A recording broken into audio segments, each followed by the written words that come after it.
Welcome back. We hope you enjoyed the inspiring presentation from X Gonzalez. My name is Gabriela Fuentes, and I am an MD MPH student and a Loyola Stans Graduate Fellow. I'm honored to be presenting our local advocates against gun violence for our next session. I will give a very brief introduction of each of our local advocates. Each of our presenters have their own inspiring, sometimes heartbreaking story, which they will share with you. They will also discuss the organizations with which they are affiliated and provide ways, differing ways, in which each of you can become involved or more involved in gun violence prevention efforts. Each panelist will speak for 5 to 7 minutes. Afterwards, we'll take audience questions. The first is Olivia Brown. Olivia Brown is the program manager of community partnerships for Project Unloaded. Olivia is from Miami, Florida, and has been organizing young people around various social causes since she was 14. She thrives using art and social media as mediums for youth leadership, education, and action. Since joining Project Unloaded's team in 2023, Olivia has worked to build a community-based presence alongside Project Unloaded digital campaigns. She led the pilot of a variety of teen-focused programs in the summer of 2023 and leads the development of the community partnership arm of Project Unloaded's work. Olivia's passions for justice, health, and community building guide her commitment to addressing gun violence as a pressing public health priority. Thank you for joining us today, Ms. Brown.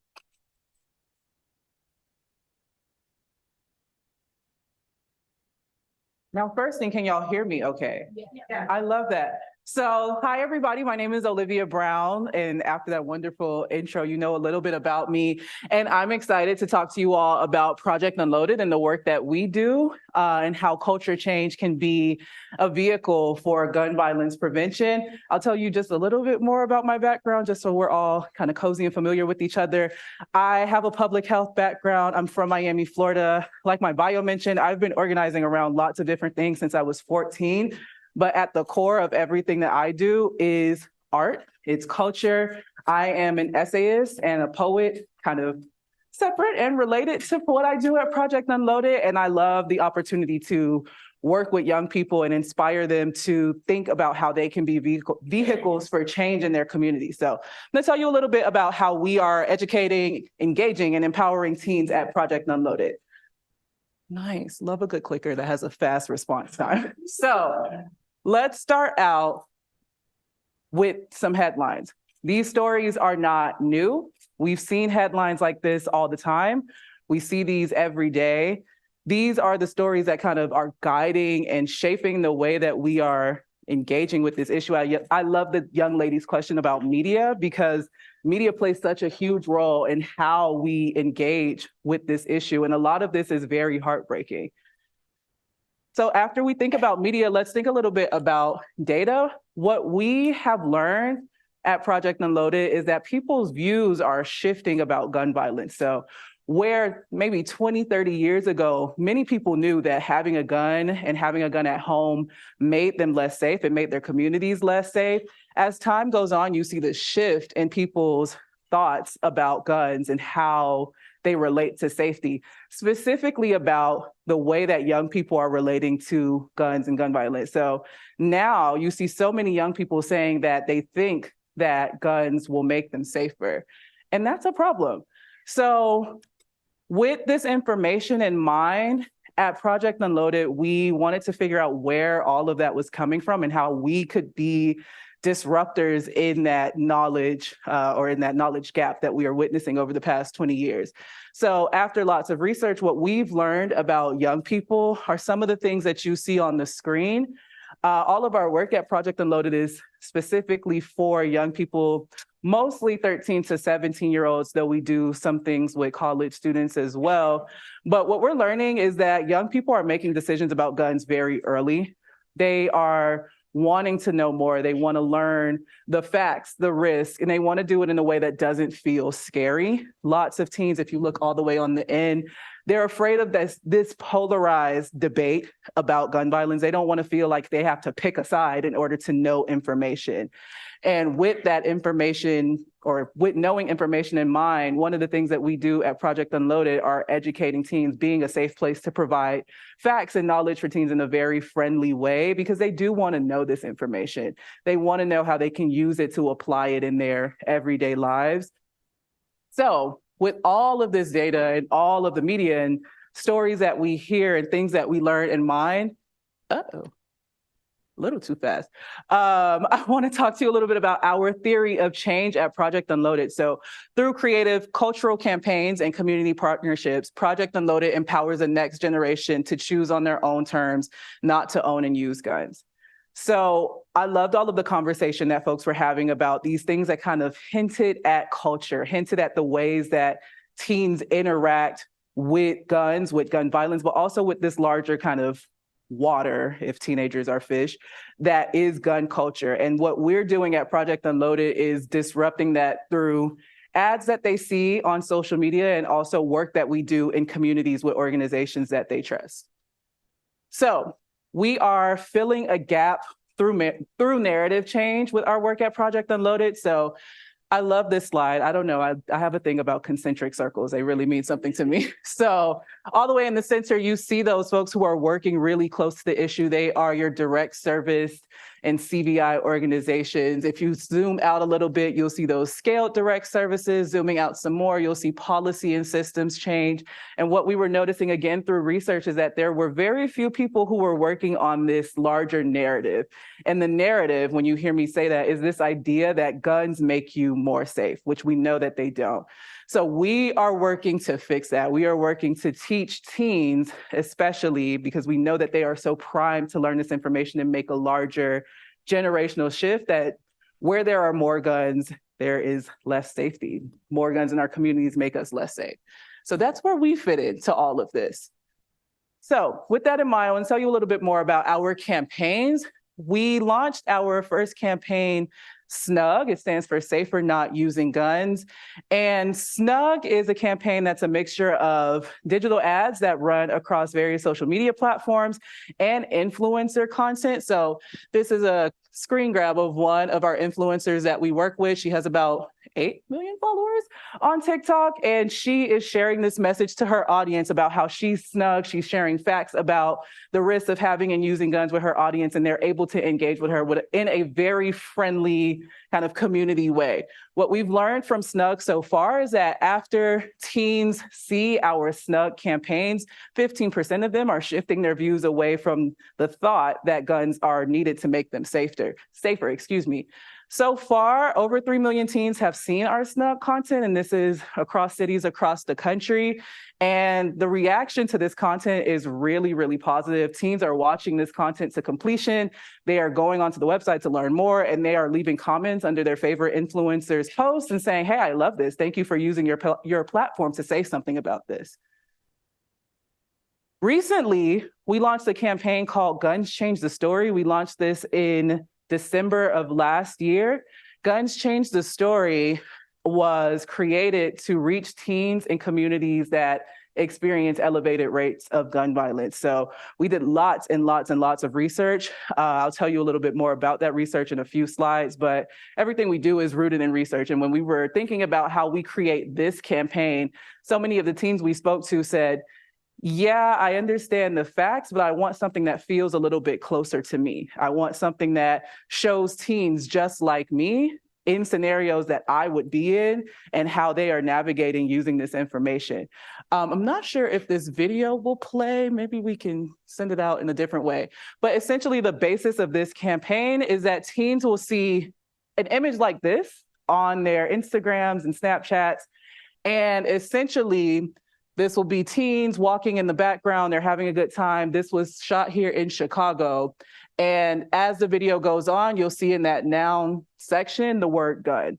So it forces teens to be really present about what they're consuming and thinking about how a gun, in place of any other word, will change their story and change the risk and relationship to a story that they have. So far, like I said, we launched this a couple of months ago in December. Teens are having a similar positive reaction to this campaign. 18% of the teens in our target audience are moving away from the ideas that they need guns to be safe. And we're hoping to expand to an influencer component like we had in the SNUG campaign, where influencers that teens trust and know and love are able to share this information with them this year. So we also work with teens IRL. We do lots of things online, but it's equally important to be meeting teens in their communities where they know and trust people. And that's what we do. That's a lot of what I do at Project Unloaded. So I want to tell you a little bit about our community partner program. These are some of the goals that you see on the screen, but we work with teens and organizations who are reaching teens in real life. You know, we want them to feel empowered, inspired. We want them to think about how they can use what we do at Project Unloaded as a model for what they can do, and take the information and share it on social media as a way to continue engaging their communities. What you see on the slide is one of my favorite pictures that we've ever taken. These are students who participated in our work last summer in a photo with Mayor Brandon Johnson. They had a pitch competition. One of the things that we piloted last year was this kind of social media campaign pitch contest, where students were tasked with creating their own slogans, their own campaigns, their own things that we could use and that we have used in our Guns Change the Story campaign. And these are our winners from that contest. Aren't they adorable in their matching shirts? So these are the goals for our work. And this is just one way that we work with teens. We train them to become marketing professionals. We're working with the orgs that they love. We are challenging them through various challenges and activations with different brands about how they can be a part of this larger movement that we're building. Another way that we work with teens in real life, and I have trained myself to say teens, but really it's young people, because we are working with our youth council members as well. Our youth council is a national advisory board of young people that we have ages 15 to 20, and they are kind of the minds behind all of what we do and so much of what we do at Project Unloaded. They have created research projects. They create content across all of our social medias, and they are really our thought partners in all of this. Out of curiosity, are there any students in this room? Raise your hand if you're a student. Hi, students. If you are age 15 to 20, our youth council is currently seeking applicants, and you should definitely apply for this opportunity. If you want to learn more, please find me after the presentation. So I want to talk lastly a little bit about our impact. Like I said, we've reached millions of teens so far with the message that more guns make you less safe. And we're seeing this positive reaction to this message that we're sharing. Teens want to know more. They're soaking this up and they want to take it somewhere. We're seeing that 20% of teens are moving away from the idea that more guns make them safer after hearing our campaigns and engaging with our content. And we are always continuing to learn from students. What you see on the screen are 3 of our research products, Stay Inside, Gunsmoke, that was created by our youth council, and this one here about the ways that Gen Z is interacting or thinking about guns. So if you were wondering if this works, yes, it does. Many of you might remember these campaigns about cigarette smoking cessation and how over the course of 20, 30 years, lung cancer rates have gone down because of work done by organizations like the Truth Initiative. And this is a model for what we do. We are hoping to change over the course of a generation the way that people are thinking about and interacting with guns. And I think we can do it. A little bit about our steering committee, just some folks on our who also advise our work. And that's the last thing that I had. Thank you all so much. Feel free to follow us.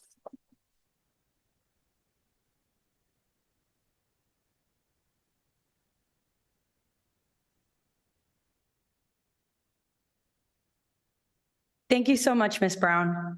Our next community advocate is Milt Coronado. Milton Coronado, a Chicago native born to Mexican immigrants, has emerged as a transformative force within his community. Despite early adversities, including the loss of his father to gun violence, he rose above challenges through unwavering faith and resilience. With his multi-skills as a pastor, educator, and influential street artist, Coronado is recognized for his poignant murals that stand as memorials to victims of gun violence like Marlene Ochoa, Vanessa Guillen, and Adam Toledo. Coronado embodies hope, and inspires change, exemplifying the power of art and resilience in healing communities. Coronado's art can be viewed on Instagram and in the Amazon Prime documentary, Coronado, Tagged for Life. Mr. Coronado, thank you for joining us today.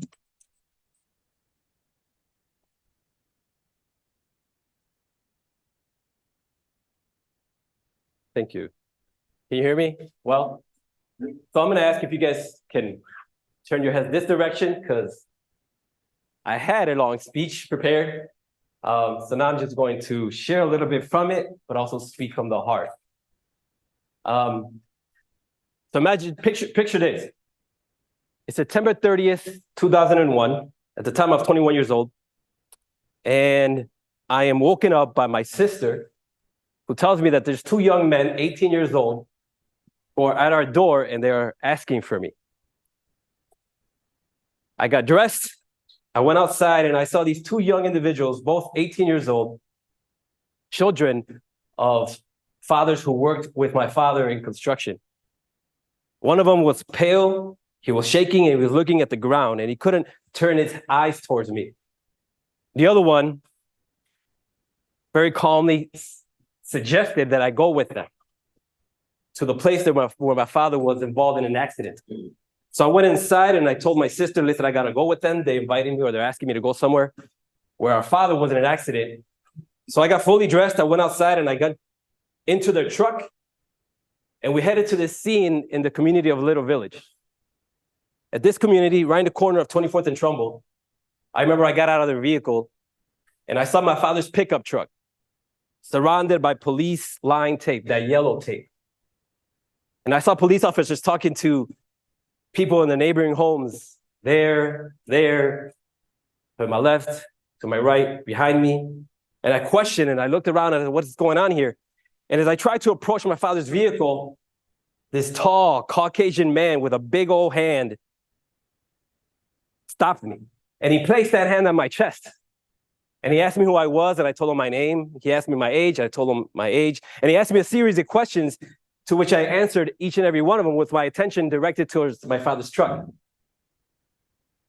And just as I was calming down from the chaos of this image, he said, well, I'm sorry, but your father's dead. And I questioned, why? What happened? And he said, I don't know what happened. We're investigating, but he was shot in the head.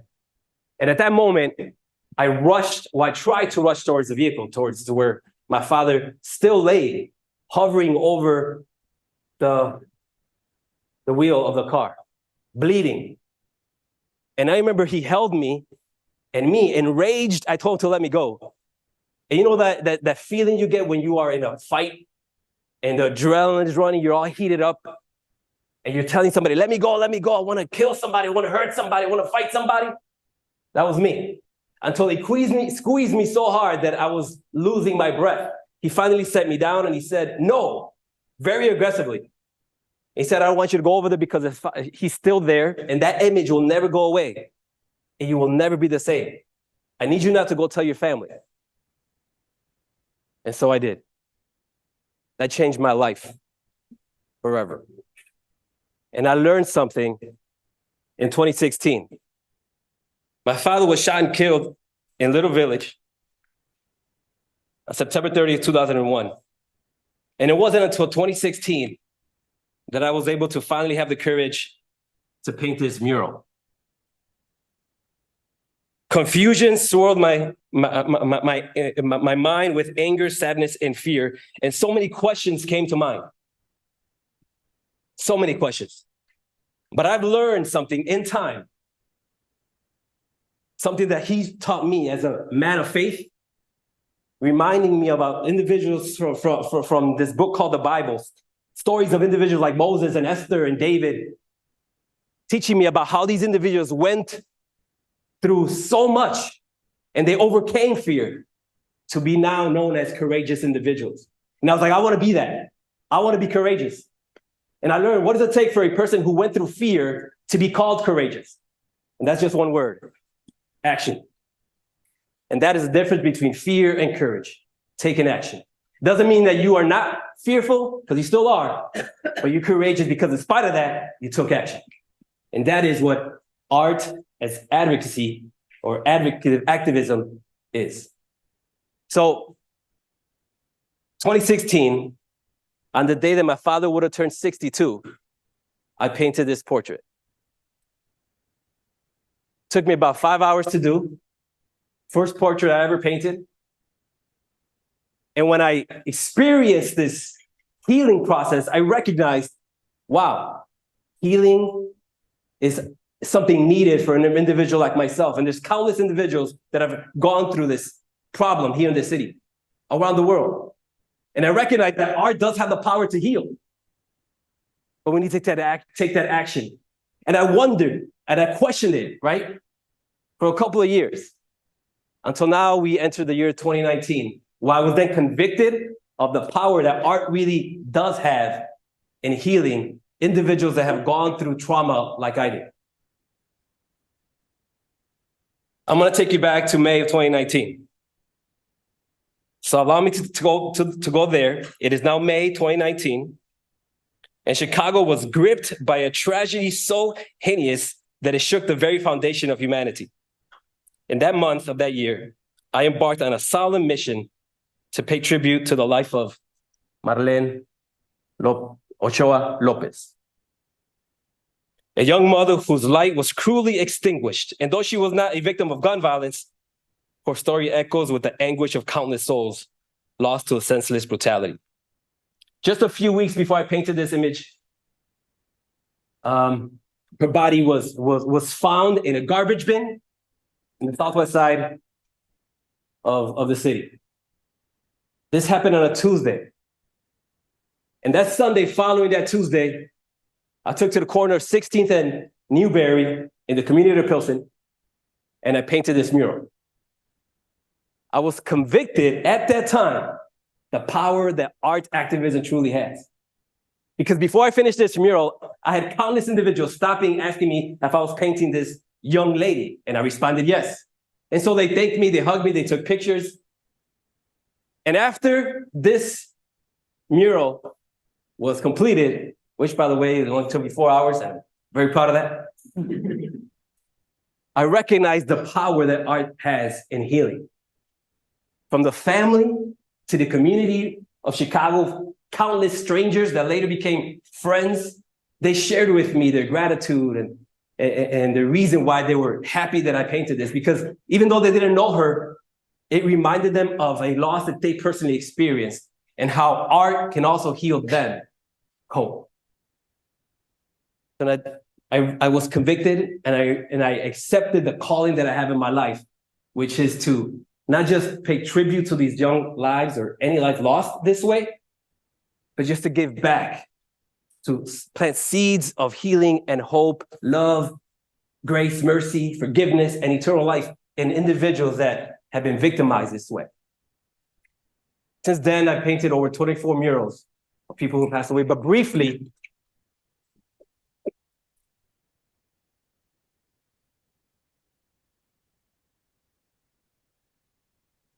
I just want to run you through 3 special ones.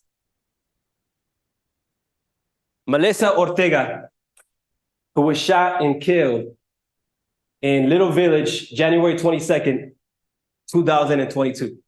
She was crossing the street, holding her hand with her mom. They were on the way to the bank because she was so excited that her mom was going to get money out to then go to get a cheeseburger at McDonald's. Just 8 years old. Azul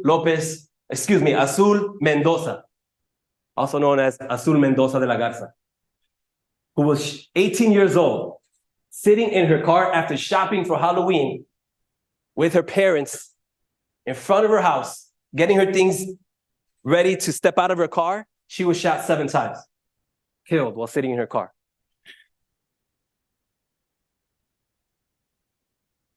And these are some other names that I added to the left of her portrait. Other young lives killed through the senseless act of gun violence. And the Mateo Sastro, who was shot and killed while riding in his SUV with his mom and his 5 siblings. Last September 22nd, I believe. On September 30th, which is the same day my father passed away, that he was killed. They were being chased by someone, a perpetrator, and then they started shooting at the vehicle, and this young 3-year-old, curious, thinking they were fireworks, stuck his head out after his mom ordered them to put their heads down. Once he stuck his head out, he was shot in the back of the head. September 30th, 2022. People often ask me, why do I immerse myself in murals like these? And why I spend my energy, my time, often my money, and my very soul to this cause. And for them, I answer, because I truly believe in my heart and I'm convicted of it, that it is my calling. It is my calling. And because I personally know the pain, the loss at the hands of gun violence. Because I also long to forge a sanctuary, a physical space, a place, basically, where souls can converge, where grief can be laid bare, and where the echoes of sorrow are met with the soothing balm of remembrance. To kindle the flame of hope, a beacon of light that pierces through the darkness. And to demand justice, not merely to seek it, but to seize it with unwavering determination and an unyielding resolve. And to ignite a spark of inspiration to the hearts of those who bear witness, to challenge them to take action in the face of immense adversity and to be courageous. I'm certain that some among us have suffered, have gone through this type of trauma. And to you, I tell you, I'm sorry. I know the loss. I know personally how it feels. But I challenge you to step out and over fear and be courageous in the midst of all that chaos and fear, sorrow, and anger. As the late President Franklin Roosevelt said, courage is not the absence of fear, as I said before, but rather the assessment that something else is more important than fear. And I say that this is truly something very important. That's why we're all here. As for questions about my future, I may not have all the answers, but I have a vision. And that vision is to continue to pay tribute to lives lost. And to be honest, I hope I don't, if you know what I mean. Perhaps one day I may even start a nonprofit because, to be honest, it's pretty costly to paint murals like this. It's pretty costly. And I paint in aerosol, which is spray paint. And I paint with the good stuff, not that cheap Rust-Oleum. Okay? I'm talking about $7, $7.50, $8 a can. But thanks to generous donors, we've been able to do over 24 murals. Amen. Yeah.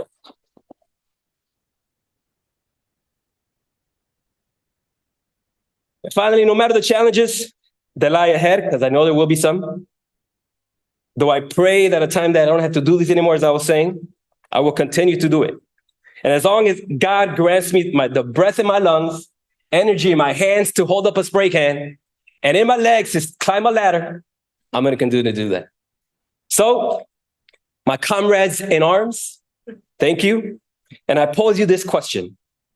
What does art as activism inspire you to do? For in the depths of our soul lies the power to be courageous, reshape our world, to carve our future where hope triumphs over despair, where justice prevails, and where every life is valid. Thank you, and may our shared resolve light the path to a brighter future.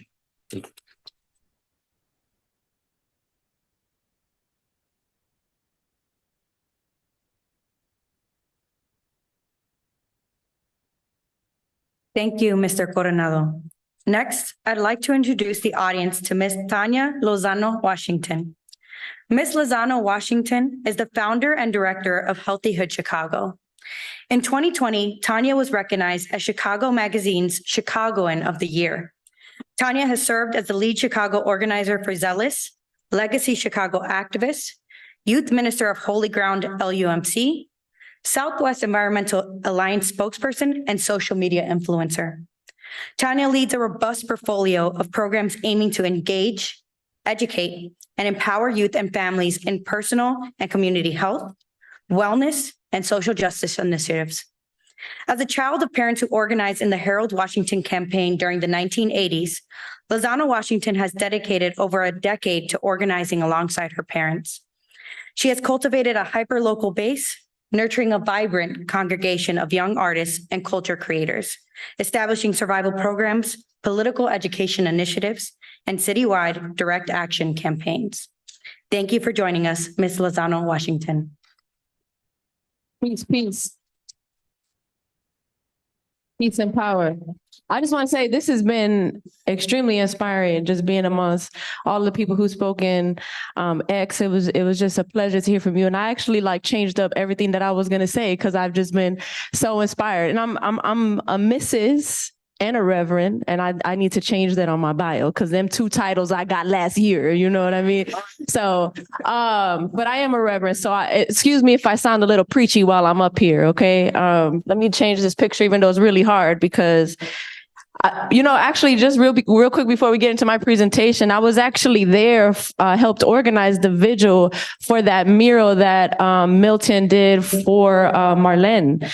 And I talk in my bio, I talk about how I'm a legacy activist, and that's because I'm the daughter of Emma Lozano and Reverend Slim Coleman. And you just got to Google them to find out who they are here in Chicago.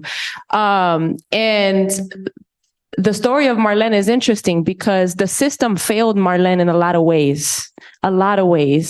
In fact, because a lot of her family was undocumented, it didn't seem like the police were really looking for her, although she had been missing for quite some time. It was actually my mother and a few of her comadres, we call them co-mothers, right? Like middle-aged Mexican moms who went on Facebook and did their own investigation and found out that she was lured in by a family. And because of, they were able to find that information out, they were the ones who tipped off the police to look in the alley behind that house. And that's where they found her body and her remains there. And so I say all that to say that people are power. And if we're going to sit here and rely on systems to change, well, we just going to keep waiting because it's not going to happen without people. And with that being said, I'm here representing Healthy Hood Chicago and Crime Drought. And Healthy Hood Chicago is an organization that was founded to combat the current 20-year, now in some places 30-year life expectancy gap that exists in this city between communities of color and affluent white communities. It's actually the largest life expectancy gap in all of the country. And if you live in Chicago, how many of y'all live in Chicago? Raise your hand, right? You know that Chicago is historically the most segregated city in all of the country. You just got to drive a few blocks to know that the Black folks live where the Black folks live, the Latinos live where the Latinos live, the Chinese people where the Chinese live, and the white people tend to live on the north side, right? That's a joke. It's okay. It don't got to be funny, y'all. And we work in a lot of different schools. So a part of our program called the Youth Health Service Corps, we're in 21 different CPS and alternative schools teaching 7th through 12th graders about this life expectancy gap. And one of the first questions I ask when I enter a school to these students is, what do you think is the reason that we die 20 years before affluent white people do in this city? And everybody's hand will go up and the majority of the answers are guns. Well, that's not the reason why we died 20 years earlier in the city, actually. The reason we died 20 years earlier in the city is because diabetes, HIV/AIDS, hypertension, cancer, asthma, right? So you're asking, well, this is a summit about gun violence. What you over here talking about diseases for? Well, all of this matters. It's all connected. Because we can sit here and talk about gun violence all we want, but the truth is gun violence is a symptom. The sickness is systemic racism and oppression. It is in the institutions, including what my comrade said. It's in our education system. It's in the education system that teaches and certifies the educators, right? It's in all of these institutions. And so when we think about gun violence, we have to think about it as a symptom. So how are we getting to the root causes of why this problem exists? Well, if you think about it, this country specifically has an obsession with punishment. Think about it. All over the world, my comrade up here was just up here talked about. There's other places that don't have this problem, right? And some of these places you're speaking about, these are third world countries. So why we got more violence in the richest, most powerful country in the world, and some of these third world countries don't?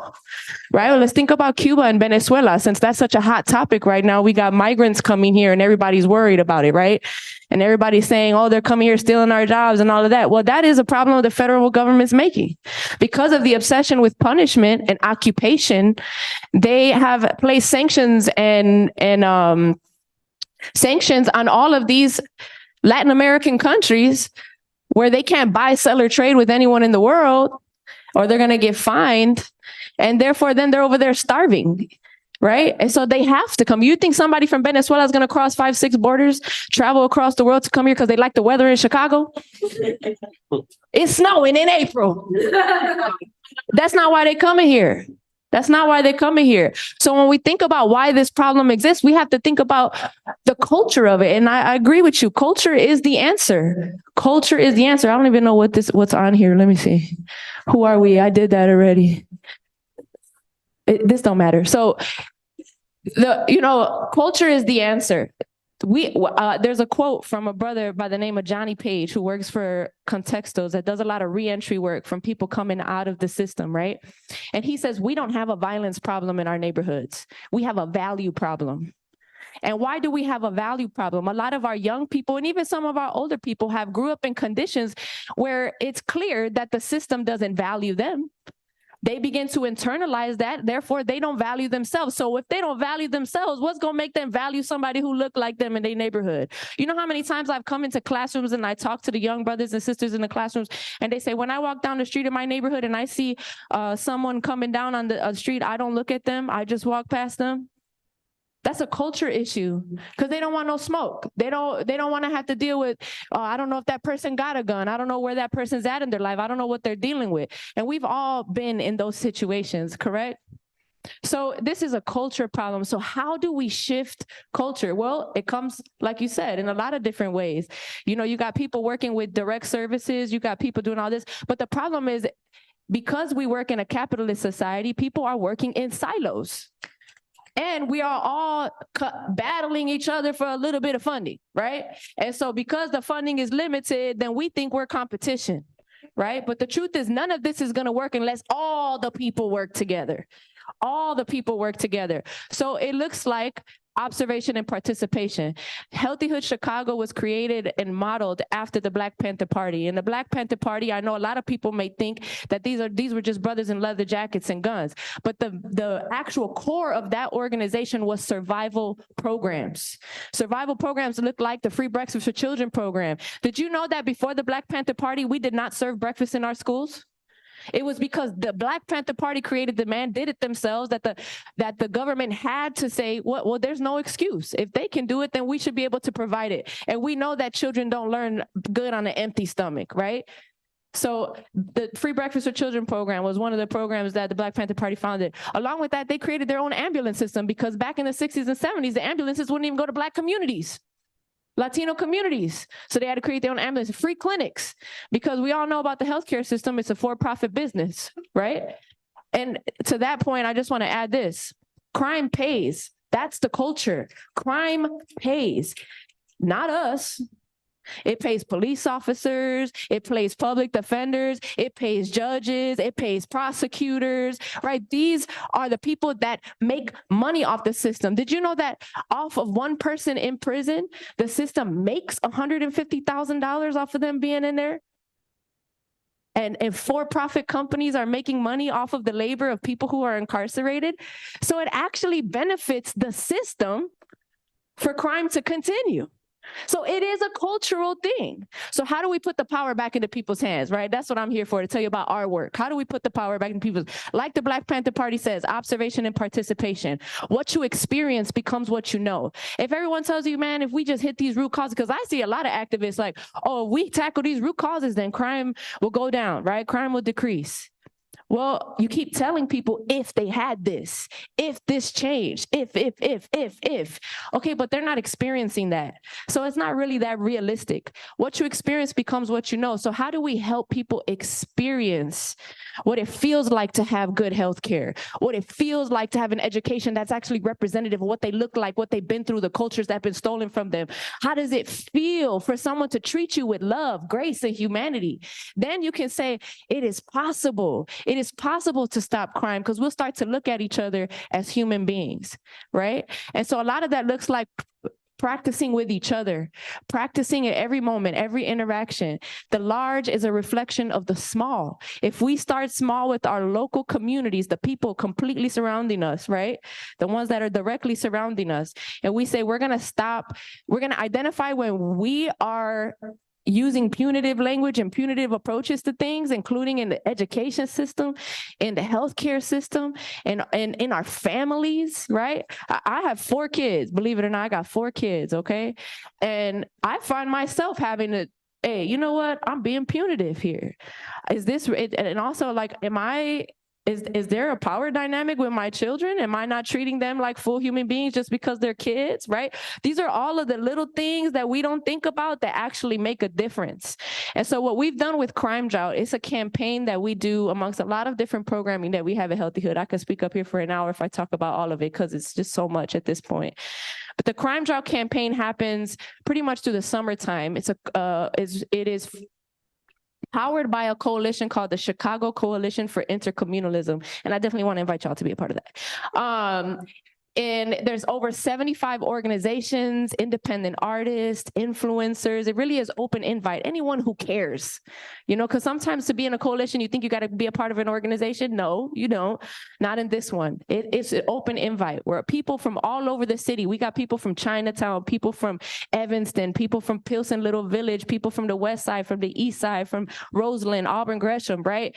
We got people who all come together, and we talk about how we're going to bring these experiences and meet our people where they are, where the streets are the hottest, right? In Pilsen, in Little Village, in West Garfield. We were in Maywood last summer for Chairman Fred Hampton Sr.'s birthday, right? And what we do is we actually build these art installations. This is why art is so important. These immersive art installations. We built a free grocery store. It has walls and everything. Young people built it. We come to these neighborhoods. We bring performers and music, not music that is promoting violence, music that is in alignment with the message. Because there are young people, believe it or not, that are making music like this that are just not highlighted because the culture doesn't allow for it. What is being highlighted, and that's a problem too. We talk about media. What's being highlighted is the violence. It's being perpetuated by these big Hollywood and music industry folks, right? And so we bring these young people who are actually, and they're cool, man. These are young artists from Chicago. They're rapping, they do spoken word, and we build up this free grocery store where people come in there and it's fresh produce provided by Dion's Chicago Dream. If you don't know who that is, please look him up. Please look them up. They're amazing. And they get to go in there and they shop for free, right? And they got a bunch of people with my comrade Didi right here wearing this jacket. Stand up. You see in the back, it says servant of the people, right? And these young people are serving them with love. They look them in their eyes. They're not telling them what they can take, what they can't take. Like, the food depository, you go there, you get a bunch of canned food. You don't have a choice. People don't even have a smile on their face sometimes. This is really about young people saying, no, we care about you. And not only is this an experience that they get to experience in that moment, but there's so many organizations that are a part of this. So we are tapping them into people who do sustaining programming, because Dion's Chicago Dream actually delivers boxes of produce to people's homes every week. So once they come and experience the free grocery store, then they sign up and they get a free box every week. Now they're a part of this. This is the best part of this campaign. I know I told you I was gonna get preachy up here. Is this what we say at Healthy Hood Chicago is that charity without political education is a pacifier. It's a pacifier, because you give somebody a fish for a day, tomorrow they're gonna be hungry again. We're blurring the line between the people who are being served and the servants of the people. We are all one community. And once you get into the system of being able to get these resources to get yourself up out of survival mode, you now have a responsibility to tap in now and make sure that the next person can get it too, right? But it's not like service is bad or service is hard. I know we talk about always how activism is heavy, heavy, heavy, but it's also a blessing. It's also fun. It's also, we be out there dancing, right? And so before I get off here, I just want to say, if you want to volunteer with us, please follow us on Instagram, Healthy Hood Shy, CHI. Come and join our volunteer cohort. We have so many programs, even outside of Crime Drought, that you can participate in. So many young people that you can engage with. We have so many resources. If you need resources, you got family members who you think that need some of these survival programs, tap in and be a part of the Crime Drought summer this summer. We are, God willing, we're going to get the funding that we deserve to make this a real citywide campaign. God willing, you will see Crime Drought on billboards instead of ads to buy stuff. Okay. God willing, it would be what you, when you come to Chicago, say, oh, it's Crime Drought summer. There's a drought in crime. And the reason why we say Crime Drought is because crime pays. So what's the best way to stick your middle finger up to the system? Is to not do crime. Boycott crime. Boycott crime. Let's put the power back into people's hands. I know I have to talk up a storm up here, my bad. But thank y'all for listening.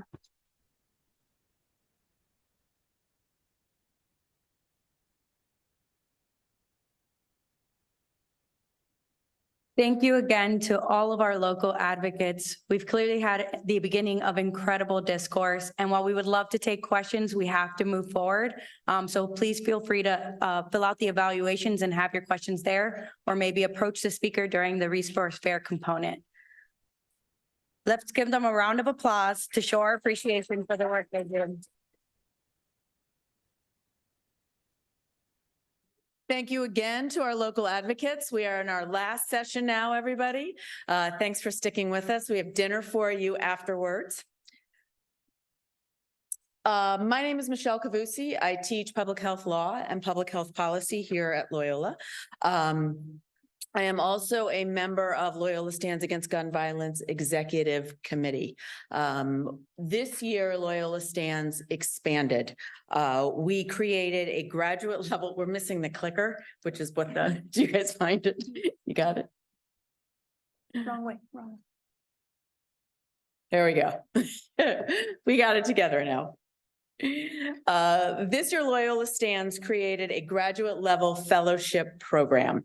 We have 5 truly impressive graduate student fellows. You've met 2, Gabriela Fuentes, who introduced our wonderful local advocates. Gabriela is an MD MPH student. You also met Zach Wilder, who facilitated the discussion with X Gonzalez, our keynote speaker. Zach, along with Dee, Liz, and Tiana, just completed their bachelor's of public health here at Loyola last May, and they are working on their master's degrees. These fellows have not only been critical in bringing this summit to you, they have put together and hosted community conversations on this campus and on the health sciences campus. So these were smaller group discussions where the fellows inform the Loyola community about things like the role of extreme risk protective orders in curbing gun violence, the role of firearms in domestic violence, and they introduced you to local gun violence interrupters. You will have the opportunity to meet the fellows, talk to them about their experiences and their advocacy work and their work on the fellowship at the resource fair afterwards. And some of the organizations that they've worked with will also be at the resource fair for you. But first, the fellows are going to share with you some of their knowledge, some of their experiences, and parts of themselves. So you'll get to hear from each one of them. Take it away, Tiana.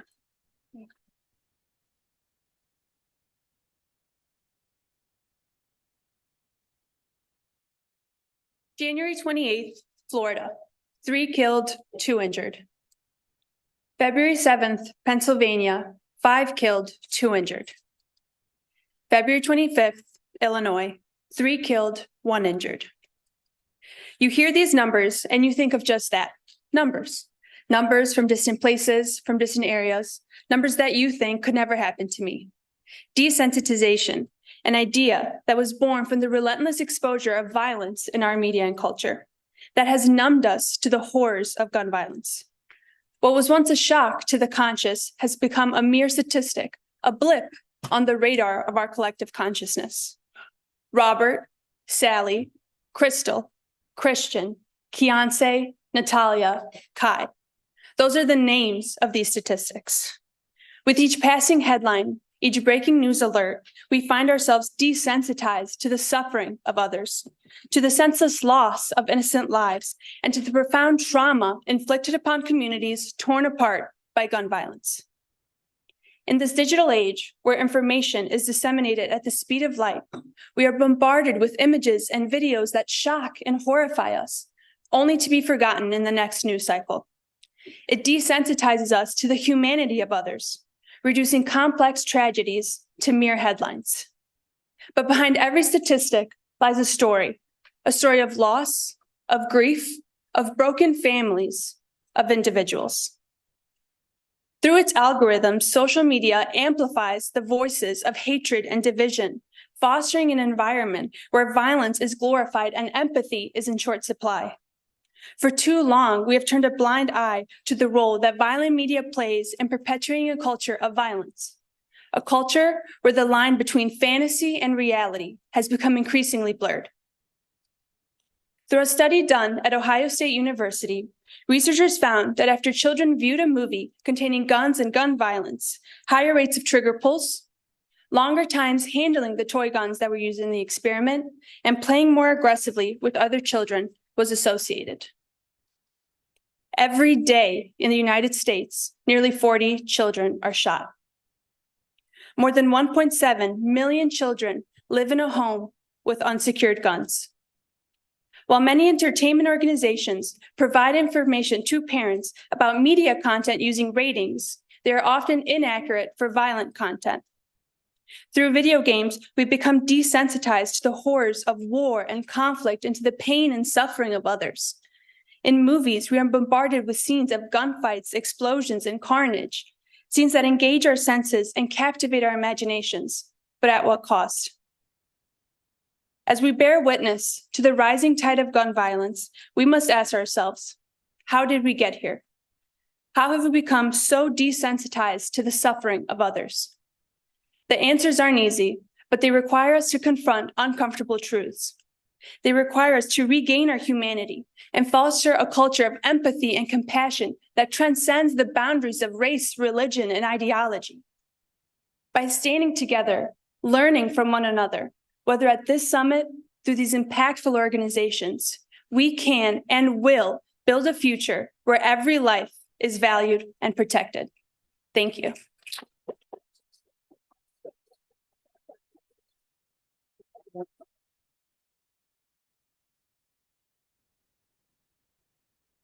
Hello, everyone. As I was introduced earlier, my name is Idiyake Ramadoman, and I am another fellow for Loyola Stands Against Gun Violence. Before delving into the importance of community and gun violence prevention efforts, I'd like to share my personal introduction to this issue. Like many advocates and some community members here today, my journey began with a personal event. In January of 2018, my older cousin was shot in the neck on his way from a gathering with friends. I will never forget the moments after that event when my uncle called my dad, yelling, screaming, not able to put together a coherent sentence, completely out of breath. Never forget the noises made on that phone call. And going to the hospital a couple of days later to see my cousin in a medically induced coma. This is when gun-related events stop being numbers and statistics. My eyes were opened to the pervasiveness of this issue and the effects that it has not only on individuals and their families, but also on their communities. Although this event happened in 2018, it wasn't until my junior year of college that I realized that I could play a role in addressing gun violence through initiatives and different organizations. I immersed myself in research, connecting with the national and local organizations engaged in this specific type of work. As we've come to learn today, community and culture, as mentioned before, play a crucial role in gun violence prevention efforts and making our communities safer. Firstly, collective action within communities can amplify voices and efforts, resulting in stronger impacts on policymakers and the enactment of meaningful change. Additionally, community members possess unique insights about the root causes and dynamics of gun violence in their neighborhoods, enabling for the development of tailored and effective prevention strategies. Building community networks also provides individuals with support resources and alternatives to violence, reducing the likelihood of conflict and escalating to gun violence. Ultimately, sustainable prevention efforts require ongoing engagement and support from the community to ensure long-term effectiveness and resilience against gun violence. The saying is, my pastor said, if you want to go fast, go alone. But if you want to go far, go in numbers. Go as a community. Reflecting on my cousin's journey, I'm grateful to see him doing well today and engaged in impactful work to make the Chicago community safer. While this event still impacts me, I use it to fuel my continued involvement in community efforts to address gun violence. The last thing that I want to say is that while conversations regarding gun violence can be tricky to engage in, they don't need to be, for starters. They need to be had. And the role that community plays in those discussions is imperative. Gun violence is a public health issue that impacts the lives of countless people. However, together, as a collective, as a community, we can drive meaningful change to make our neighborhoods safer. Thank you.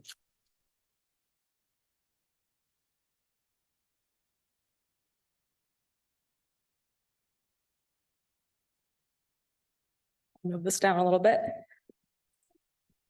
Hi, everyone. My name is Liz DiLoretto. I'm a Loyola Fellow. And today I'm going to be talking to you guys about the intersection of firearms and intimate partner violence and what you can do to get involved. When I joined at Loyola Stands, I considered what role I could bring among such knowledgeable and talented colleagues. I questioned what perspective I could bring to the table that would be impactful. While we work together as a united team on projects to achieve our overall mission, we all have different areas of interest within the work of gun violence. So I took a step back to consider what I was most passionate about and let that passion drive me throughout my work in the organization. I've always had a deep interest in promoting and advocating for women's health and gender-based issues. So pretty immediately, I knew I wanted to focus on this throughout my work within the organization. Among my research, I found the intersection between intimate partner violence and firearm violence to be striking. So I'm going to be talking to you a bit about this information and how these violences can heighten one another. To back up a bit, let's first define intimate partner violence. It is abuse or aggressive behavior within a past or current romantic relationship. I want to make note that anybody can be a perpetrator or a victim of intimate partner violence. It doesn't matter if you're male, female, or non-binary.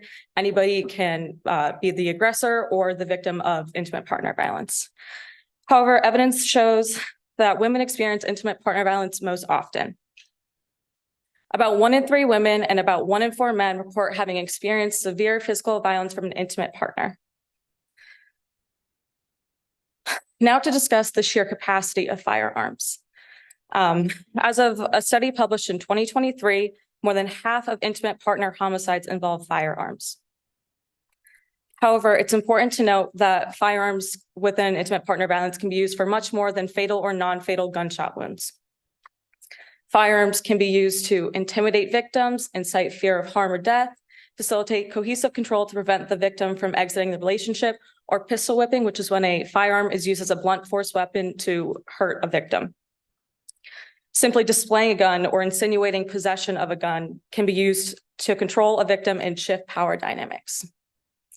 Throughout Loyola Stands, I've had the opportunity to connect with Sarah's Inn, which is a Chicago-based domestic violence agency, which provides a multitude of resources for people experiencing intimate partner violence. They have shared some safety planning tips, or if you or someone that you know is experiencing intimate partner violence and there's a firearm in the home. At the best of your ability, know where the firearm is being stored in the household when you can. If at all possible, avoid fighting or conflict in the room where the firearm is stored. Have a code word for children to leave or hide, have an exit strategy on leaving the building or household, and file an order of protection. There are further resources at Sarah's Inn via their crisis hotline on the phone or on text or at their website at sarahsinn.org. My hope in sharing this information with you is to teach you a little bit more about the intersection between intimate partner violence and firearm violence. I also want to encourage you to get involved in gun safety prevention in any way that you can. At the beginning of this year, I really didn't know that much about this issue, and now here I am talking to all of you. This did not happen overnight. Rome was certainly not built in a day, but I made it here. So here are some of the steps I took to get involved in gun violence prevention that anyone in this room can complete as well. Over the past few months, I've researched the issue. I've gone to local meetings. I've conducted research, or I've reached out to experts, and I've researched current legislation such as Corinna's bill, which would require law enforcement to remove firearms while serving an order of protection if requested by the survivor and ordered by a judge. I encourage you to check out this QR code to learn more about this bill currently trying to be passed in Illinois.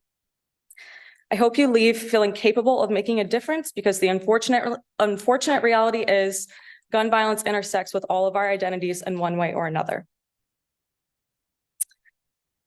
Well, whether you're working, in school, or volunteering, we all have room to learn and the ability to take action.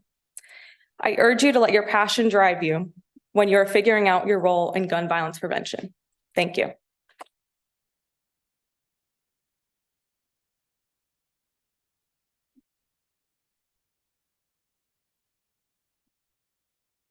Hello, everyone. My name is Gabriela Fuentes, and I'm an MD MPH student and a graduate Loyola Stands Fellow. While there are a multitude of reasons why I joined Loyola Stands, there is one event in particular that I believe was the driving force for me to join an organization such as this one. And that event occurred in November of 2019.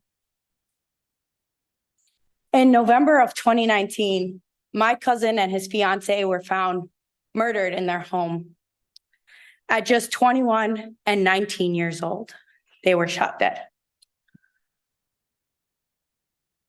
I tend to black out a lot of the details of events like this, but there are two things that I remember very clearly.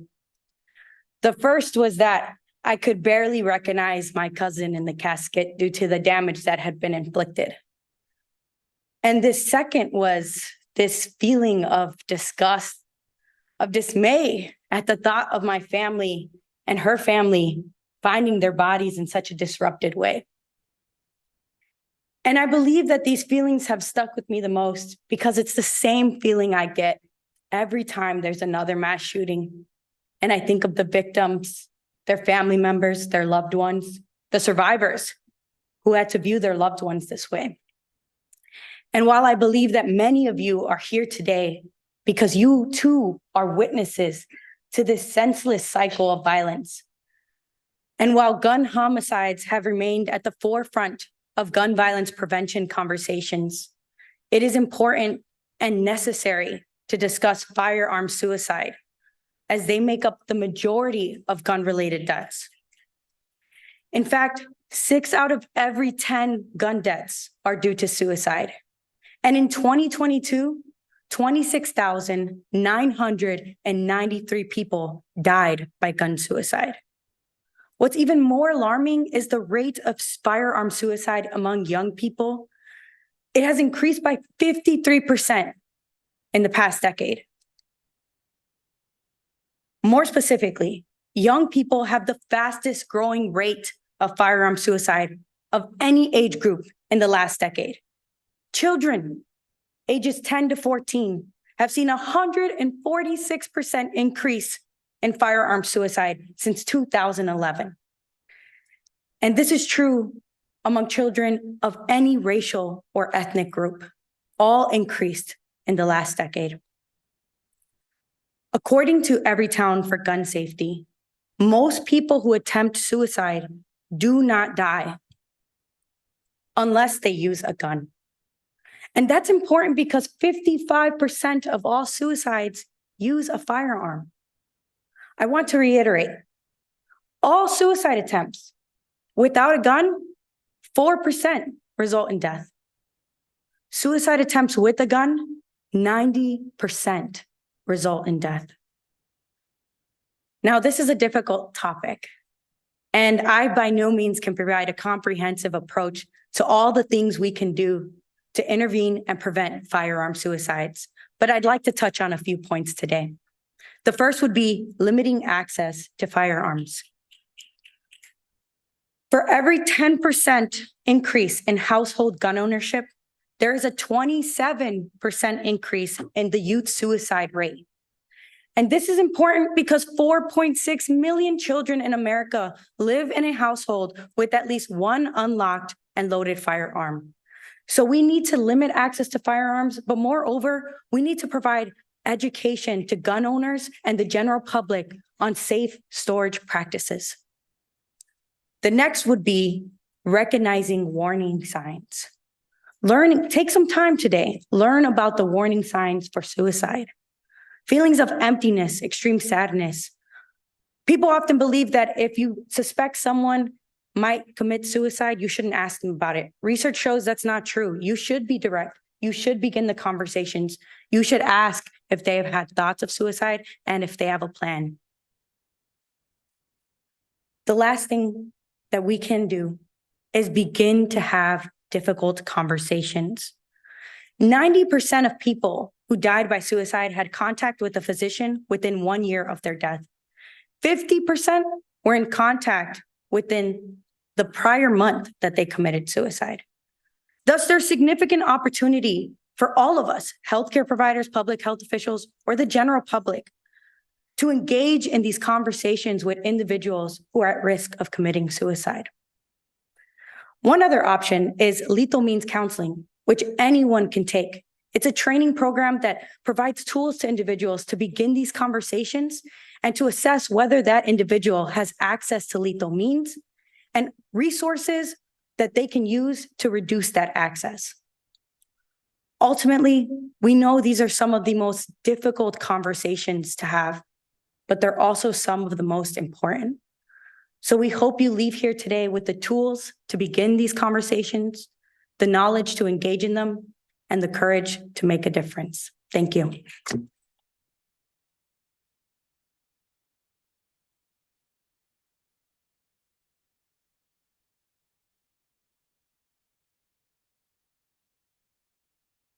All right. Hi again, everyone. You saw me earlier, but my name is Zach Wilder, and I am a graduate fellow with Loyola Stands Against Gun Violence. And so as we near the end of the summit, you may be asking yourself, can I really make a difference? And if so, how? And so I'm here to talk just a little bit about the role that you can be playing and the power that your voice has in passing common sense gun laws. Now, in the summer of 2022, I had the honor and the privilege of working for the Office of Representative Jan Schakowsky, who gave our opening remarks. As you can tell, that's me on the left. They didn't have a single barber in DC. But I worked as the legislative correspondent for the office. And so for those who don't know, a legislative correspondent serves as the first line of communication for all constituent inquiries. Oftentimes, if you are calling an elected official, if you are emailing, the representative is not going to be there to pick up the phone or to read the email. Rather, the legislative correspondent is going to do that and then report back to the congresswoman. So why does that matter? Well, it matters because on May 24th, 2022, a man entered Robb Elementary School in Uvalde, Texas, with a semi-automatic assault rifle and murdered 19 children and 2 teachers. third and fourth graders. Sorry, I get a little emotional talking about that. Amongst those children was 10-year-old Maite Rodriguez, whose body was so destroyed that she could only be identified by her characteristic green Converse. Now, mass shootings happen nearly every day. Last year, the Gun Violence Archive estimates that more than 650 mass shootings happened. And since Columbine in 1999, there have been more than 394 school shootings. Now, often when mass shootings happen, there's a public outcry. Families are destroyed, and entire communities mourn the loss of their loved ones. And then oftentimes, members of Congress will come out and say this is an unconscionable tragedy. And then those same people will consistently oppose any sort of gun violence prevention legislation for years, maintaining the status quo. But Uvalde was different. Advocates and people united by their opposition to gun violence in all forms rallied across the country, organizing hundreds of events in every state. And Congress was forced to listen. Now, as a legislative correspondent during this time with Rep. Schakowsky, our office was flooded with phone calls and emails and postcards. Every single day, I would talk to parents and community members on the phone, sobbing, asking Congress to do anything. And every single day, I would report to the Congresswoman and I'd say, hey, we received 100 phone calls, 500 to 1,000 emails, all with that same message of do something, do anything. And this was happening in every single office on the Hill. And it worked. On June 25th, 2022, Congress passed and President Biden signed into law the Bipartisan Safer Communities Act, the most significant piece of gun violence prevention legislation of the 21st century. It expanded background checks, it kept weapons out of the hands of domestic abusers, it tightened trafficking laws, and it provided funding to implement extreme risk protection orders, all because of the work of advocates.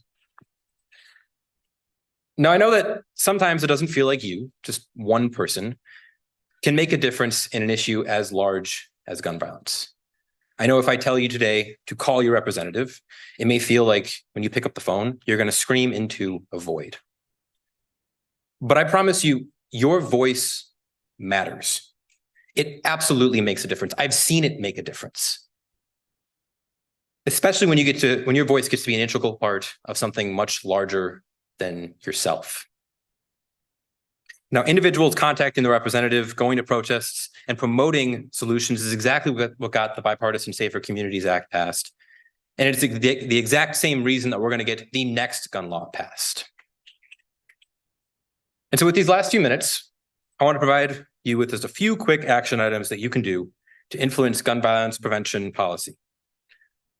The first is voting.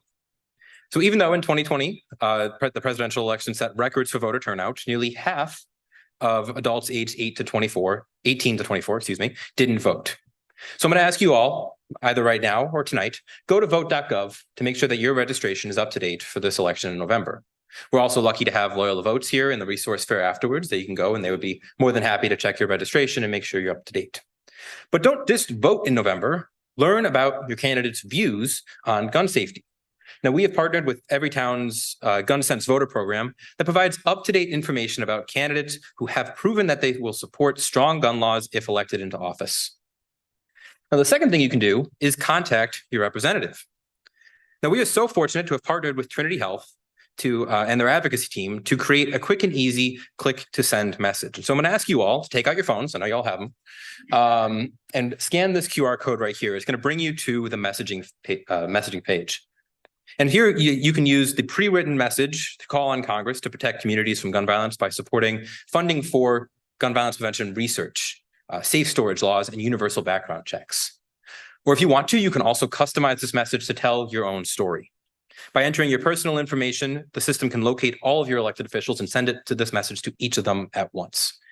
As a side note, you should also select no for board member and then also enter Loyola Medicine for the hospital affiliation. And then just send the message. It really is as easy as that. But don't just send the message once. Continue to respectfully contact your elected officials and leave a message to consistently remind them of just how important this issue is to you. Now, I'm going to leave this up here for just a few moments while you work through that. But I hope you come away today feeling empowered and just knowing how impactful your voice can be. Again, I've seen it work, and it's going to be the exact reason that we get the next gun law passed. Thank you.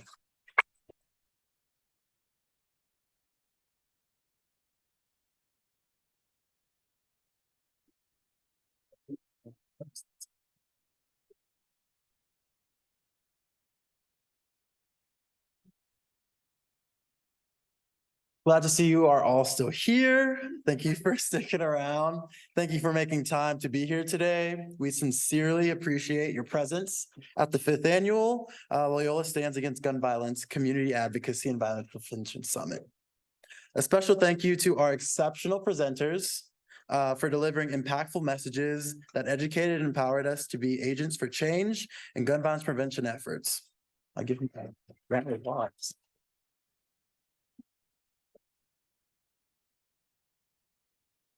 I want to extend our gratitude also to Milt Coronado, the incredibly talented artist behind the artwork featured in our summit materials.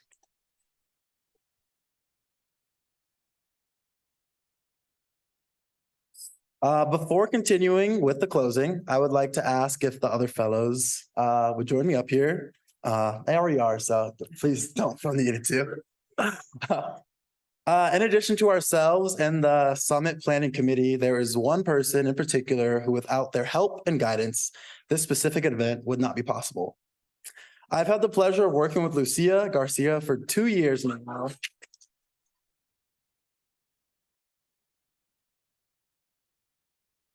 And her passion and unwavering dedication to educating individuals on gun violence is admirable.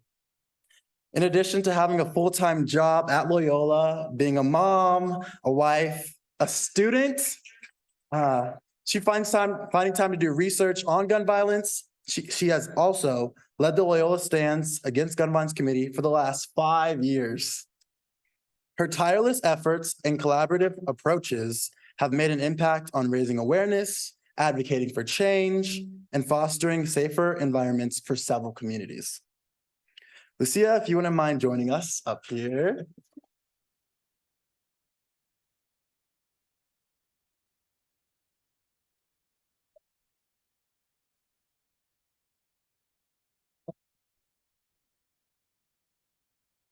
I would like to let you know that your contributions have not gone unnoticed. We have a plaque to give you in commemoration celebrating 5 years of work combating gun violence. I do want to say it's a little late. It's not here at the moment, but it will be here soon. But on behalf of Loyola Stands General Committee, us fellows, the Parkinson faculty members, we thank you. So please join me in giving Lucia Garcia a round of applause.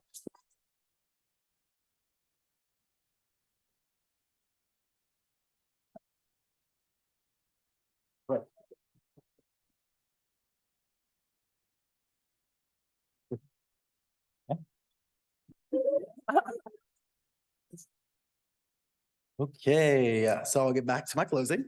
The Loyola Stands Committee was established in 2016 after collaboration between the emergency department and chaplains at Loyola Medical Center to support individuals and families affected by gun violence in Maywood. As a committee, Loyola Stands convenes monthly to share ideas and discuss community events, reviewing policy updates, and organizing conferences and educational activities. Moving forward, we hope to continue our collaboration with you, not only on today's conversations and action items, but also on future initiatives aimed at reducing and preventing violence in our communities. Today's program includes actionable steps that each of you can take in the fight against gun violence. It's crucial to recognize the detrimental impact of gun violence on the cohesive fabric of our community. Each gunshot victim impacts our community's unity, underscoring the importance of our collective efforts to foster safer environments. Whether you are a faculty member, a student, community member, we urge you to leverage your voice, your time, and your vote to address gun violence and break this cycle for future generations. Two more things. We'll be reaching out to attendees via email about events that we have coming up and to fill out our post-summit evaluation, which is linked here, and there's a QR code. Please take a moment to complete the evaluation using the QR code on the screen. And also when you find time, either later tonight or tomorrow. For our Zoom participants, thank you for your active engagement. Any unanswered questions will be addressed via email from the Loyola stands in coming days. Lastly, I encourage you to stay for some food, some good food, and to participate in the resource fair directly after this. We have remarkable organizations showcasing their work in the community that we'd love for you to explore. On behalf of the Loyola Stands community, we thank you all once again for your commitment towards violence prevention. Have a wonderful evening, safe travels, and we look forward to seeing you at our upcoming events.